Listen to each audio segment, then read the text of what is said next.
ಒಂದು ಸ್ಪಷ್ಟ ಸುಮಲತಾ ಅಂಬರೀಶ್ ಅವರು ಅಂದ್ರೆ ಅಂಬರೀಶ್ ಅವರು ಕಾಂಗ್ರೆಸ್ ನಲ್ಲಿದ್ರು ಅದೇ ಪಕ್ಷದಿಂದ ಕಂಟೆಸ್ಟ್ ಮಾಡಕ್ ಟ್ರೈ ಮಾಡಿದ್ರು. ಡಿ.ಕೆ. ಶಿವಕುಮಾರ್ ಅವರಿಗೆ ಅಡ್ಗಾಲ್ ಹಾಕ್ತಾರೆ. ಬಿಜೆಪಿಯಿಂದ ಟಿಕೆಟ್ ಸಿಗುತ್ತೆ ಅಂತ ಆಕಾಂಕ್ಷಿ ಆಗಿದ್ರು, ಬಟ್ ಸಿಗ್ಲಿಲ್ಲ. ಹಾಗಾಗಿ ಪಕ್ಷೇತರ ಅಭ್ಯರ್ಥಿ ಆಗಿ ಅವರು ಮಂಡ್ಯ ಲೋಕಸಭಾ ಕಣದಲ್ಲಿ ಇದ್ರು, ನಿಮ್ಗೆಲ್ಲ ಗೊತ್ತು. ಆ ನಂತರ ಅವರು ಗೆದ್ದಿದ್ರು ಕೂಡ. ಬಟ್ ಈಗ ನೆಕ್ಸ್ಟ್ ಈ ಹಿಂದೆ ಲೋಕಸಭೆ ಎಲೆಕ್ಷನ್ ನಲ್ಲಿ ಕುಮಾರಸ್ವಾಮಿ ಅವರಿಗೆ ಟಿಕೆಟ್ ಫೈನಲ್ ಆದ್ಮೇಲೆ ಇವ್ರನ್ನ ಕನ್ವಿನ್ಸ್ ಮಾಡೋದಕ್ಕೆ ಪಕ್ಷ ಮುಂದಾಯ್ತು. ಹಾಗಾಗಿ ಈ ಬಾರಿ ನಾನು ಸ್ಪರ್ಧೆ ಮಾಡಲೇಬೇಕು ಅಂತ ನಿರ್ಧಾರ ಮಾಡಿದ್ದಾರೆ. ಅವರೇ ಹೇಳ್ಕೊಂಡ್ರು ಅದನ್ನ. ಈಗ ಪ್ರತಾಪ್ ಸಿಂಹ ಅವರು ಕೂಡ ವಾಪಸ್ ರಾಜ್ಯ ರಾಜಕೀಯಕ್ಕೆ ಎಂಟ್ರಿ ಆಗೋದಕ್ಕೆ ಅಖಾಡ ಸಿದ್ಧವಾಗ್ತಾ ಇದೆ. ಮೈಸೂರು ಮಾಜಿ ಸಂಸದ ಪ್ರತಾಪ್ ಸಿಂಹ ಅವರು ಕೂಡ ರಾಜ್ಯ ರಾಜಕೀಯಕ್ಕೆ ಎಂಟ್ರಿ ಆಗೋ ಸಾಧ್ಯತೆಗಳು. ಚಾಮರಾಜ ಕ್ಷೇತ್ರದಿಂದ ರಾಜ್ಯ ರಾಜಕಾರಣ ಶುರು ಅಂತ ಅವರು ಬಹಿರಂಗವಾಗಿ ಹೇಳಿಕೆ ಕೊಟ್ಟುಬಿಟ್ಟಿದ್ದಾರೆ. ಯಾಕಂದ್ರೆ ಇನ್ಫ್ಯಾಕ್ಟ್ ಅವ್ರಿಗೆ ಲಾಸ್ಟ್ ಟೈಮ್ ಟಿಕೆಟ್ ತಪ್ಪಿತ್ತಲ್ಲ, ಈ ಬಾರಿ ಇದನ್ನ ಸರಿಪಡಿಸ್ಕೊಳ್ಬೇಕು ಅಂತ ಅವರು ರಾಜ್ಯ ರಾಜಕೀಯಕ್ಕೆ ಎಂಟ್ರಿ ಆಗುವಂತ ಮನಸ್ಸು ಮಾಡಿದ್ದಾರೆ. ಅದನ್ನ ಖಚಿತವಾಗಿ ಹೇಳ್ಕೊಂಡಿದ್ದಾರೆ ಕೂಡ. ಚಾಮರಾಜ ಕ್ಷೇತ್ರ ಬಿಜೆಪಿಯ ಶಂಕರಲಿಂಗೇಗೌಡ ಅವರು 4 ಬಾರಿ ಗೆದ್ದಿರುವಂತಹ ಕ್ಷೇತ್ರ. ಗೊತ್ತಿಲ್ಲಪ್ಪ ಅದೇ ಕ್ಷೇತ್ರವನ್ನ ಮತ್ತೆ ಇವರು ಆಯ್ಕೆ ಮಾಡ್ಕೊಳ್ಳೋದಕ್ಕೆ ಅಲ್ಲಿ ಟಿಕೆಟ್ ಸಿಕ್ಕೇ ಸಿಗುತ್ತೆ ಅನ್ನುವಂತಹ ವಿಶ್ವಾಸದಲ್ಲಿ ಪ್ರತಾಪ್ ಸಿಂಹ ಅವರಿದ್ದಾರೆ. ಬಟ್ ಪಕ್ಷದ ನಿಲುವು ಏನು ಅನ್ನೋದು ಪ್ರಶ್ನೆ ಇದೆ. ಬಟ್ ಇಬ್ಬರು ಕೂಡ ಬಹಿರಂಗವಾಗಿ ಹೇಳ್ಕೊಂಡಿರೋದ್ರಿಂದ ಇಬ್ಬರಿಗೂ ಕೂಡ ಬಿಜೆಪಿ ಯಾವ ರೀತಿ ಮಣೆ ಹಾಕುತ್ತೆ ಅನ್ನೋದೇ $1 ಮಿಲಿಯನ್ ಪ್ರಶ್ನೆ. ಈ ಬಗ್ಗೆ ಮತ್ತಷ್ಟು ಡೀಟೇಲ್ಸ್ ಅನ್ನ ಪಡ್ಕೊಳ್ಳೋಣ. Political bureau head Maruti Pavagada ನೇರ ಸಂಪರ್ಕದಲ್ಲಿ ಜಾಯಿನ್ ಆಗ್ತಿದ್ದಾರೆ. ಮಾರುತಿ, ಇಬ್ಬರು ಕೂಡ ಲೆಜೆಂಡ್ಸೇ. ಮತ್ತೆ ರಾಜ್ಯ ರಾಜಕೀಯಕ್ಕೆ ಎಂಟ್ರಿ ಆಗೋ ಸಿದ್ಧತೆಗಳು ಪಕ್ಷಕ್ಕೆ ಅತಿ ದೊಡ್ಡ ತಲೆನೋವು ಆಗಬಹುದು ಅಂತ ಈಗ ಆಲ್ರೆಡಿ ಇವರು ಬಹಿರಂಗವಾಗಿ ಹೇಳಿಕೆ ಕೊಟ್ಟಾಯ್ತು, ನಾವು ಸ್ಪರ್ಧೆ ಮಾಡ್ತೀವಿ ಅಂತ. ಆದ್ರೆ ಬಿಜೆಪಿಗೆ ತಲೆನೋವಲ್ಲ, ಹೆಂಗ್ ಕನ್ವಿನ್ಸ್ ಮಾಡುತ್ತೆ ಇಬ್ಬರನ್ನ ಕೂಡ?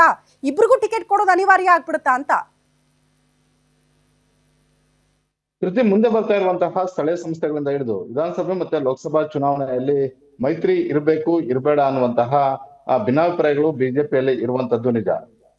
ಕೆಲವೊಂದಷ್ಟು ನಾಯಕರುಗಳು ಮೈತ್ರಿಯಿಂದ ಹೋದ್ರೆ ಲೋಕಸಭೆಯಲ್ಲಿ ಯಾವ ರೀತಿಯಾಗಿ ಜೆಡಿಎಸ್ ಮತ್ತೆ ಬಿಜೆಪಿಗೆ ಅನುಕೂಲ ಆಯ್ತು, ಮುಂದೆ ಬರುವಂತಹ ವಿಧಾನಸಭೆ ಮತ್ತೆ ಸ್ಥಳೀಯ ಸಂಸ್ಥೆಗಳ ಚುನಾವಣೆ ಆಗಿರ್ಬೋದು, ಅದೇ ರೀತಿ ಲೋಕಸಭಾ ಚುನಾವಣೆಯಲ್ಲಿ ಮುಂದಿನ ದಿನಗಳಲ್ಲಿ ರಾಜ್ಯಾದ್ಯಂತ ನಾವು ಹೆಚ್ಚು ಸ್ಥಾನಗಳನ್ನ ಗೆಲ್ಲಬಹುದು ಅನ್ನುವಂತ ಒಂದು ಲೆಕ್ಕಾಚಾರ ಒಂದು ಬಣದಲ್ಲಿದೆ. ಮತ್ತೊಂದು ಬಣ ವಿಧಾನಸಭಾ ಚುನಾವಣೆಯಲ್ಲಿ ನಾವು ಪ್ರತ್ಯೇಕವಾಗಿ ಸ್ಪರ್ಧೆ ಮಾಡಿದ್ರೆ ನಮ್ಗೆ ಹೆಚ್ಚು ಅನುಕೂಲ ಅನ್ನುವಂತ ಒಂದು ವಾದವೂ ಕೂಡ ಬಿಜೆಪಿಯಲ್ಲಿ ಇರುವಂತದ್ದು ನಿಜ. ಇದು ಆಗಿಂದಾಗೆ ರಾಜ್ಯ ರಾಜಕಾರಣದಲ್ಲಿ ಚರ್ಚೆಗೆ ಬರ್ತಾ ಇರೋದನ್ನ ನಾವು ನೋಡಿದ್ವಿ.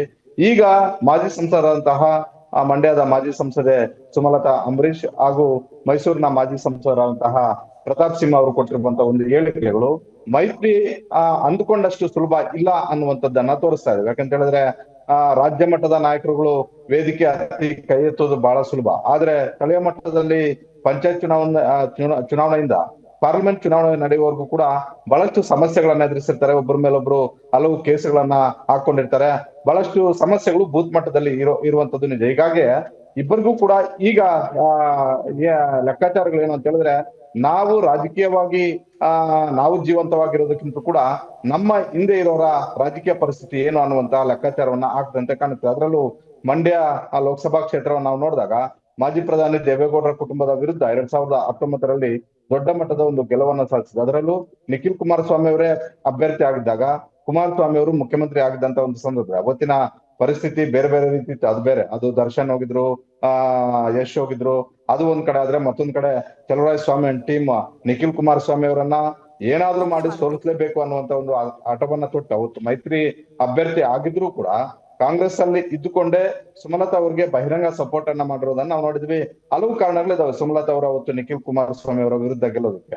ಅದಾದ ಬಳಿಕ ಮೊನ್ನೆ ವಿಧಾನಸಭಾ ಚುನಾವಣೆ ಸಮಯದಲ್ಲೂ ಕೂಡ ಸುಮಲತಾ ಅಂಬರೀಶ್ ವಿಧಾನಸಭಾ ಚುನಾವಣೆ ಆಗಿರ್ಬೋದು, ಅದೇ ರೀತಿ ಲೋಕಸಭಾ ಚುನಾವಣೆ, ವಿಶೇಷವಾಗಿ ಲೋಕಸಭಾ ಚುನಾವಣೆಯಲ್ಲಿ ಮಂಡ್ಯ ಅಷ್ಟು ಸುಲಭವಾಗಿ ಬಿಟ್ಕೊಡೋದಕ್ಕೆ ತಯಾರಿರ್ಲಿಲ್ಲ. ಆದ್ರೆ ಹೈಕಮಾಂಡ್ ಸೂಚನೆ ಅಂತ ಬಿಡ್ಬೇಕಾಯ್ತು.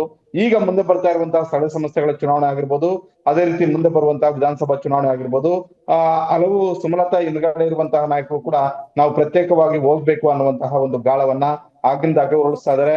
ನಿನ್ನೆನೂ ಕೂಡ ಇದ್ದೇ ಆಗಿರುವಂತದ್ದು ಮಂಡ್ಯದಲ್ಲಿ. ಹೀಗಾಗಿ ಬಹುತೇಕ ರಾಜ್ಯ ಮಟ್ಟದ ನಾಯಕರುಗಳು ಅಂದುಕೊಂಡಷ್ಟು ಸುಲಭ ಸ್ಥಳೀಯ ಮಟ್ಟದಲ್ಲಿ ಇಲ್ಲ. ಸುಮಲತಾ ಅಂಬರೀಶ್ ಅವ್ರಿಗೆ ಒಂದ್ ವೇಳೆ ಅವ್ರು ಕೇಳಿದಂತಹ 2-3 ಕ್ಷೇತ್ರಗಳು ಮಂಡ್ಯದಲ್ಲಿ ಸಿಗದೇ ಇದ್ರೆ ಬಹುತೇಕ ಪಕ್ಷೇತರವಾಗಿ ನಿಲ್ಲಬಹುದು. ಸಹಜವಾಗಿ ಹಿಂದೆ ಅಂಬರೀಶ್ ಅವರು ಮಂಡ್ಯ 2 ಕ್ಷೇತ್ರಗಳಿಂದ ಗೆದ್ದು ಬಂದಂತವ್ರು, ಅಲ್ಲಿಂದಲೇ ಅವರು ಸತ್ವ ಪರೀಕ್ಷೆಯನ್ನ ಮಾಡಬಹುದು. ಮತ್ತೊಂದು ಪ್ರತಾಪ್ ಸಿಂಹನೂ ಕೂಡ ಈಗ ರಾಜಕೀಯ ನಿರುದ್ಯೋಗಿ ಆಗಿದ್ದಾರೆ. ಸಹಜವಾಗಿ ಅವರು ಮುಂದಿನ ವಿಧಾನಸಭಾ ಚುನಾವಣೆಯಲ್ಲಿ ನೋಡೋಣ ಇಬ್ಬರ ರೀ ಎಂಟ್ರಿಗೆ ವೇದಿಕೆ ಹೆಂಗೆ ಸಿದ್ಧ ಆಗುತ್ತೆ, ಜೊತೆಗೆ ಬಿಜೆಪಿ ಅದನ್ನ ಹೆಂಗೆ ಒಪ್ಪಿಕೊಳ್ಳುತ್ತೆ ಅಂತ. ಧನ್ಯವಾದಗಳು ತಮ್ಮೆಲ್ಲ ಮಾಹಿತಿಗೆ.